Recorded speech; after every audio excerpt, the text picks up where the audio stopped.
Hello, you sweet sunbeams. Today I'm inspired to share on becoming anchored in unconditional love. If you've watched any of my other episodes, you'll hear a lot on transmutation of difficult energy through surrender to unconditional love. The thing is, often when we're deep in an experience of suffering and despair, it seems ridiculous that love even exists. How do we climb out of those deep pits? In day-to-day life, we can build an anchor in our source essence. As we deepen in our confirmation as source, we deepen our openness to receiving love when caught in suffering.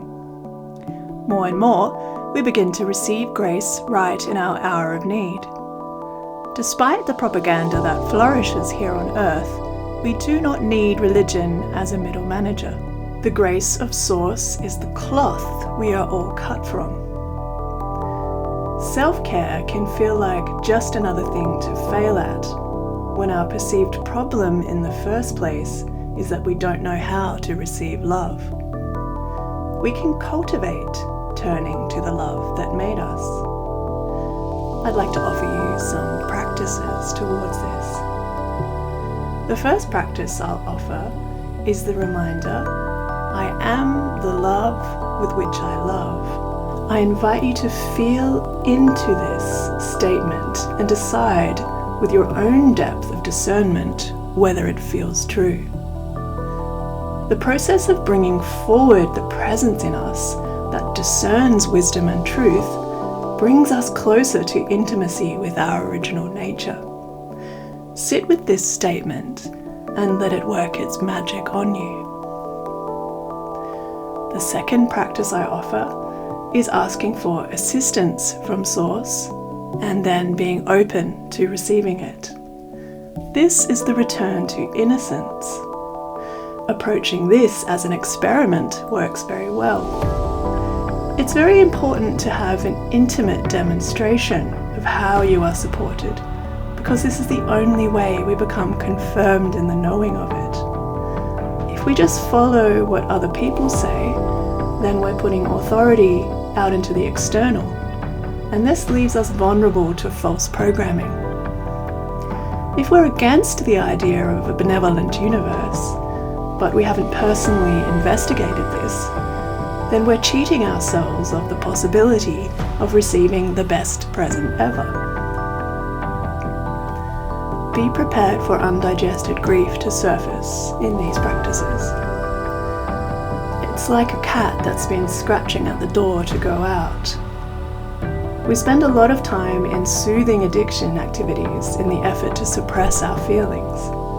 It's a huge industry, the service of our fear of our own feelings. We can take baby steps or the deep dive. It's a deeply personal journey. The third practice I'll offer you is appreciation.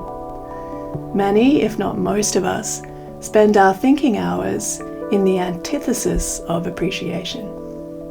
We're all very advanced practitioners of criticism, judgment, and preferencing. It's actually very fun to explore the flip side of this. Make a vow that you'll spend a day in the experiment of gratitude for life.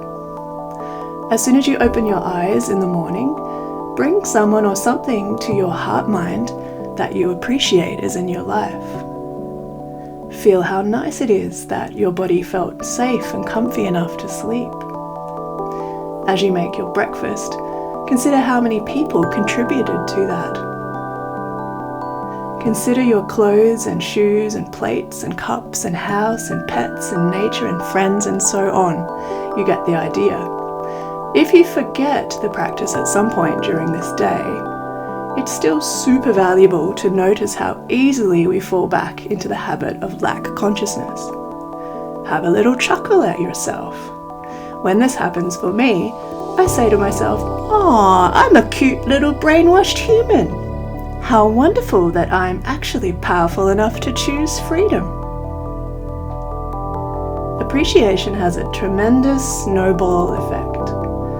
If you dedicate yourself to this practice, You'll be weeping with gratitude before you even finish your breakfast. You'll feel so radiant with your source nature that people will think you've joined a cult. As we become more deeply intimate with our essence, we begin to deeply surrender to the beauty that made us. These practices make unconditional love our habit. Remember that our habits are our habitat. The daily repetitions we live with determine the quality of our life. It's very empowering to create beneficial habits.